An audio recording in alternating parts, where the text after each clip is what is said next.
시청자 여러분, JTBC 뉴스룸을 시작하겠습니다.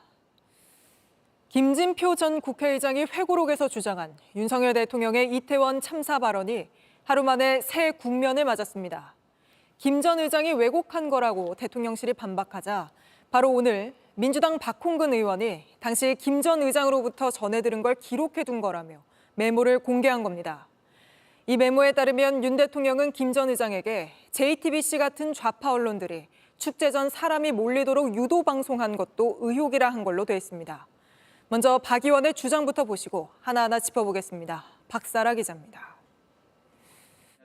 민주당 박홍근 의원은 2022년 12월 5일 윤석열 대통령과 김진표 전 국회의장의 독대 내용을 기록한 메모를 JTBC에 공개했습니다.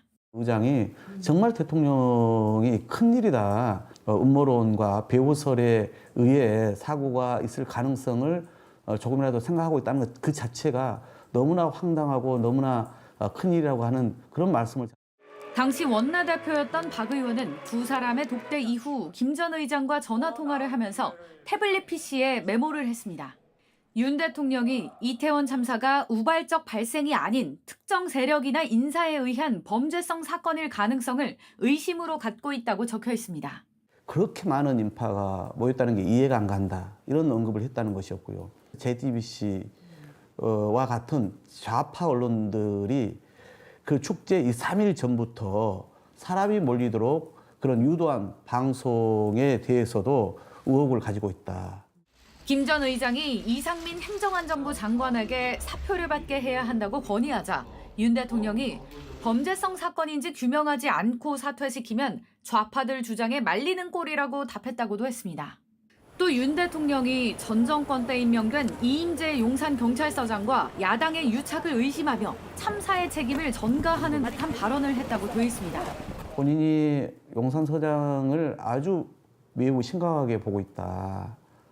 그러면서 경찰 안에서 매우 무능한 사람인데 지방 경찰서장 하던 사람을 갑자기 용산의 경찰서장으로 이렇게 파격적으로 전보시킨 거에는 누군가가 뒤에서 도와준 거 아니냐. 그리고 대통령의 그런 동정을 야당 쪽에다가 전달한 정황마저도 갖고 있다. 이 메모를 2년 뒤 공개한 이유에 대해 박 의원은 당시엔 독대 내용 공개가 결례라고 생각했지만 대통령이 잘못된 인식을 반성하긴커녕 왜곡이라 해 공개했다고 밝혔습니다. JTBC 박사라입니다. JTBC 뉴스를 시청해 주셔서 고맙습니다. 저희는 저녁 6시 50분 뉴스룸에서 뵙겠습니다.